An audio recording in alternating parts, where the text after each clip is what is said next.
नमस्कार दोस्तों, आप सबका स्वागत है हमारे इस YouTube चैनल में। और आज हम बात करेंगे राजस्थान के वीर योद्धा महाराणा प्रताप, मेवाड़ के शासक महाराणा प्रताप के बारे में। भारतीय इतिहास में राजपूताने के गौरवपूर्ण स्थान रहा है। यहाँ के रणबंकुरों ने देश में जाति, धर्म तथा स्वाधीनता की रक्षा के लिए अपने प्राणों का बलिदान देने में कभी संकोच नहीं किया। उनके इस त्याग पर संपूर्ण भारत को गर्व है। वीरों की भूमि में राजपूतों ने छोटे से बड़े अनेक राज्यों में रहे, जिन्होंने भारत की स्वाधीनता के लिए संघर्ष किया और भारत को एक मजबूत देश बनाने में और मजबूत शासनकाल पाने के लिए ऐसे ही योद्धा अनगिनत हुए। ऐसे ही योद्धाओं के बारे में हम बात करेंगे। इस लिस्ट में सर्वप्रथम हम बात करेंगे राजस्थान के मेवाड़ के मेवाड़ी शिरोमणि सरदार महाराणा प्रताप के बारे में। इतिहास के गौरव बप्पा रावल, हमान प्रथम महाराणा प्रताप हम्मीर, महाराणा कुंभा, महाराणा सांगा, उदय सिंह और वीर शिरोमणि महाराणा प्रताप ने जन्म लिया। और राजस्थान के अंदर ऐसे योद्धाओं की कोई कमी नहीं। सवाल यह है कि महानता की परिभाषा क्या है। अकबर हजारों लोगों की हत्या करने में महान कहलाता था और महाराणा प्रताप हजारों लोगों की जान बचाकर महान कहलाते हैं। दरअसल हमारे देश का इतिहास अंग्रेजों की कम्युनिटी ने लिखा है। उन्होंने उन लोगों को महान बनाया जिन्होंने भारत पर अत्याचार किया, भारत पर आक्रमण किए और भारत के अंदर लूट मचाई, भारत की बहन बेटियों की इज्जत के साथ खिलवाड़ किया। लेकिन उन योद्धाओं के बारे में कभी बात नहीं किया। भारत में धर्मांतरण किया गया, उनका मान मर्दन कर भारतीय का गौरव नष्ट किया। अकबर ने रूपमती के लिए मालवा निमाड़ में खून को डिबो दिया। मेवाड़ के महान राजपूत नरेश महाराणा प्रताप अपने पराक्रम और शौर्य के लिए पूरी दुनिया में मिसाल के तौर पर जाने जाते हैं। एक ऐसा राजपूत सम्राट जिसने जंगलों में रहना पसंद किया, लेकिन कभी विदेशी मुगलों की दास्ता स्वीकार नहीं की। उन्होंने देश में धर्म और स्वाधीनता के लिए सब कुछ न्यौछावर कर दिया। कृष्ण की जन्मभूमि अजगर में फुफरा कर सहम गया था स्वार्थी अकबर। कितने लोग जिन्हें अकबर की सच्चाई के बारे में मालूम है और कितने लोग हैं जिन्होंने महाराणा प्रताप के त्याग और संघर्ष को नहीं जाना। आज हम वही बात करेंगे, महाराणा प्रताप ने क्यों महाराजा की जिंदगी छोड़कर एक जंगलों में रहना पसंद किया। प्रताप के काल में दिल्ली में तुर्क सम्राट अकबर का शासन था, जो भारत के सभी राजा महाराजों को अपने अधीन कर मुगल साम्राज्य की स्थापना कर इस्लामिक परचम को पूरे हिंदुस्तान में फहराना चाहता था। इसके लिए उसने नीति व अनीति दोनों का सहारा लिया। 30 वर्षों के लगातार प्रयास के बाद भी महाराणा प्रताप ने अकबर को आगे नहीं 30 वर्षों के लगातार प्रयास के बावजूद भी अकबर महाराणा प्रताप को बंदी ना बना सका, अपने अधीन ना कर सका। महाराणा प्रताप एक ऐसे योद्धा थे जिनका नाम सुनते ही हमारे शरीर के अंदर रोंगटे खड़े हो जाते हैं।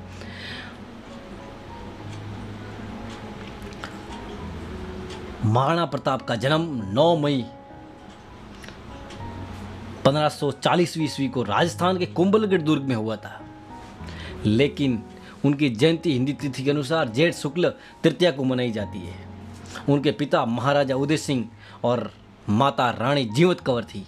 वे राणा सांगा के पुत्र थे। महाराणा प्रताप को बचपन में भी कीका नाम से पुकारते थे। महाराणा प्रताप की जयंती विक्रम संवत कैलेंडर के अनुसार प्रतिवर्ष जेठ मास के शुक्ल पक्ष की तृतीया को मनाई जाती है। महाराणा प्रताप एक ऐसे योद्धा है जिनके अंदर एक ऐसा ही खून उबाल था जो कभी किसी के सामने झुका नहीं, घास की रोटियां खाता रहे, लेकिन जंगलों में फिरते रहे, लेकिन उन्होंने अकबर की गुलामी को स्वीकार नहीं किया। महाराणा प्रताप का राज्याभिषेक हुआ गोगुंदा में। महाराणा प्रताप के पिता उदय सिंह ने अकबर को भयभीत होकर मेवाड़ त्याग कर अरावली पर्वत पर डेरा डाला और उदय सिंह और उदयपुर को अपनी नई राजधानी बनाया। हालांकि तब मेवाड़ भी उनके अधीन नहीं था। महाराणा उदय सिंह ने अपनी मृत्यु के समय अपने छोटे पुत्र को गद्दी सौंप दी, जो कि नियमों के विरुद्ध था। उदय सिंह की मृत्यु के बाद राजपूत सरदारों ने मिलकर 1628 फाल्गुन 15 अर्थात 1 मार्च 1576 को महाराणा प्रताप को मेवाड़ की गद्दी पर बिठाया। वासना के भूखे अकबर ने दुर्गावती का करारा जवाब दुर्गावती के लिए अकबर ने कोई भी कमी नहीं छोड़ी, कोई कसर नहीं छोड़ी उसे पाने के लिए। लेकिन उनके बारे में हम बताएंगे। उनके राज्य की राजधानी उदयपुर की सीमा मेवाड़ी थी। सन 1568 से 1597 ईस्वी तक जिन्होंने शासन किया, उदयपुर पर यवन तुर्क शासनी से आक्रमण करते रहे। ऐसा विचार कर तथ्यों सामंतों की सलाह से प्रताप उदयपुर छोड़कर कुंभलगढ़ के गौगुंदा में पहाड़ी के इलाकों में अपना केंद्र बचाया। कुल देवता महाराणा प्रताप उदयपुर मेवाड़ के सिसोदिया राजवंश के राजा थे। उनके कुल देवता एकलिंग महादेव मेवाड़ के राणाओं के आराध्य देव एकलिंग महादेव का मेवाड़ में इतिहास में बहुत ही महत्वपूर्ण है। एकलिंग महादेव का मंदिर उदयपुर में स्थित है। मेवाड़ के संस्थापक बप्पा रावल 8वीं सदी में इस मंदिर का निर्माण करवाया था और एकलिंग की मूर्ति की स्थापना की थी। महाराणा प्रताप के पिता उदय सिंह ने प्रताप को जब गद्दी नहीं सौंपी,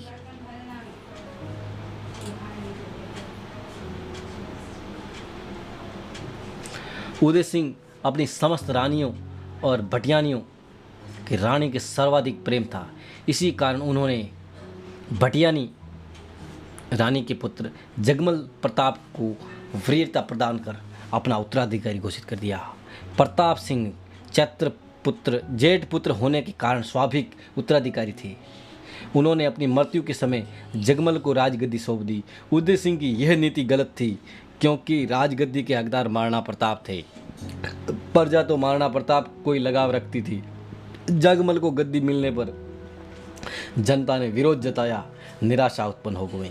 जगमल ने राज्य का शासन हाथ में लेते ही घमंडवश जनता पर अत्याचार करना शुरू कर दिया। जगमल बेहद ही डरपोक और भोगी विलासी था। यह देखकर महाराणा प्रताप जगमल के पास गए, समझाते हुए कहा कि अत्याचार करके अपनी प्रजा को असंतुष्ट मत करो। समय बड़ा नाजुक है, अगर तुम नहीं सुधरे तो तुम्हारा और तुम्हारे राज्य का भविष्य खतरे में पड़ सकता है। जगमल ने इसे अपनी शान के खिलाफ समझा। गुस्से में उसने कहा, तुम मेरे बड़े भाई ही हो सही, परंतु समझ रहे कि तुम्हें मुझे उपदेश देने की कोई अधिकार नहीं। यहाँ का राजा होने के नाते मैं ये आदेश देता हूँ कि तुम आज मेरे राज्य की सीमा से बाहर चले जाओ। महाराणा प्रताप चुपचाप चल दिए। प्रताप ने अपने आश्वागर गए और घोड़े को जीन कस के आज्ञा दी कि महाराणा प्रताप उसके पास सबसे प्रिय घोड़ा चेतक। महाराणा प्रताप उदय सिंह के निधन के पश्चात मेवाड़ के समस्त सरदारों को एकत्रित करके महाराणा प्रताप सिंह को राजगद्दी का शासन करवाया। महाराणा प्रताप का राज्याभिषेक कुंभलगढ़ के राज सिंहासन पर किया गया।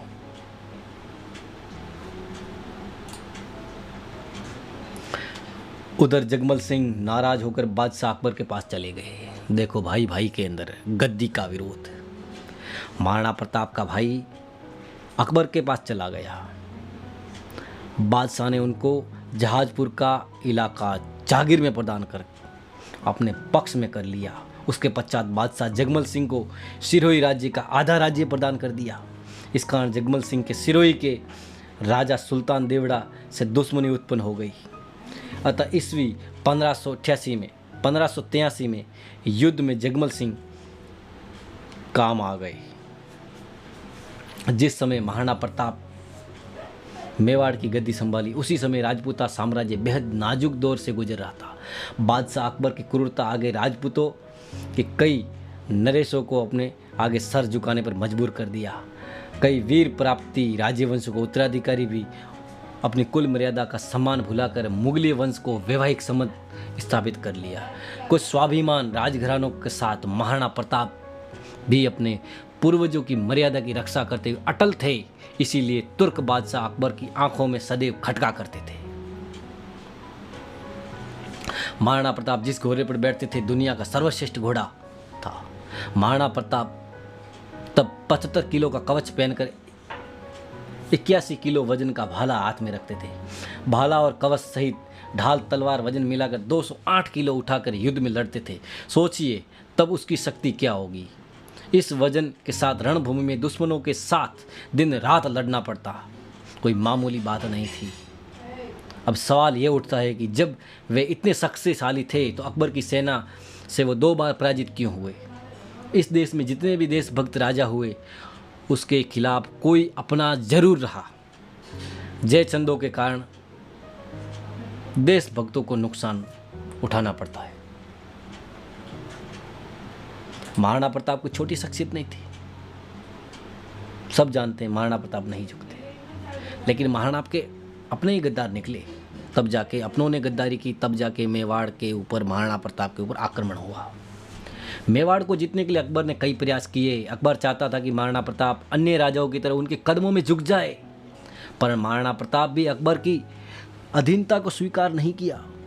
आमेर को अपना केंद्र बनाकर अकबर ने प्रताप के विरुद्ध सैनिक अभियान शुरू कर दिया। महाराणा प्रताप कई वर्षों तक मुगलों के सम्राट अकबर की सेना के साथ संघर्ष किया। मेवाड़ की धरती मुगलों के आतंक को बचाने के लिए महाराणा प्रताप ने वीरता शौर्य का परिचय दिया। प्रताप की वीरता ऐसी थी कि उनके दुश्मन भी उनके युद्ध कौशल के कायल थे। उदारता ऐसी कि दूसरों की पकड़ी हुई बुगम बेगमों को सम्मानपूर्वक उसके पास वापस भेज दिया करते थे। इस युद्ध का साधन सीमित होने पर भी दुश्मन के सामने सिर नहीं झुकाया और जंगल में कंदमूल खाकर लड़ते रहे। माना जाता है कि इस योद्धा की मृत्यु पर अकबर की आंखें भी नम हो गई थी। अकबर ने भी कहा था कि देशभक्त हो तो महाराणा प्रताप जैसा। इस संसार में सभी नाशवान राज्य और धन किसी भी समय नष्ट हो सकता है, परंतु महान व्यक्तियों की ख्याति कभी नष्ट नहीं हो सकती।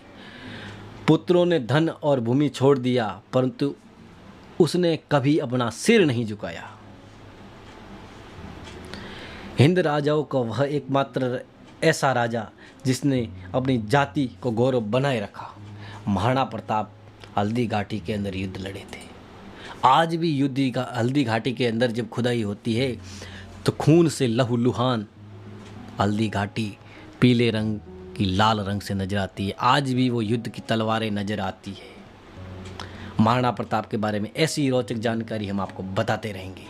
महाराणा प्रताप कोई मामूली इंसान नहीं है। महाराणा प्रताप को समझना हर किसी के बस की बात नहीं है। दोस्तों, मिलते हैं महाराणा प्रताप के बारे में अगले वीडियो में। तब तक जुड़े रहिए हमारे इस वीडियो के साथ। महाराणा प्रताप का घोड़ा चेतक, जिसने 21 फुट खाई लांग दी थी, अपना एक अंग कमज़ोर होने के बावजूद भी वो चेतक की सवारी महाराणा प्रताप को प्यारी थी। मुगलों के सामने कभी झुका नहीं। वो महाराणा प्रताप स्वाभिमानी था। राजस्थान के मेवाड़ राज्य के वीर शिरोमणि महाराणा प्रताप की और ऐसी रोचक जानकारी अगले वीडियो में लेके आएंगे। तब तक के लिए जुड़े रहिए हमारे इस YouTube चैनल के साथ। मिलते हैं दोस्तों एक नए वीडियो के साथ। तब तक के लिए जय जय राजस्थान, जय हिंद, जय भारत, जय मेवाड़।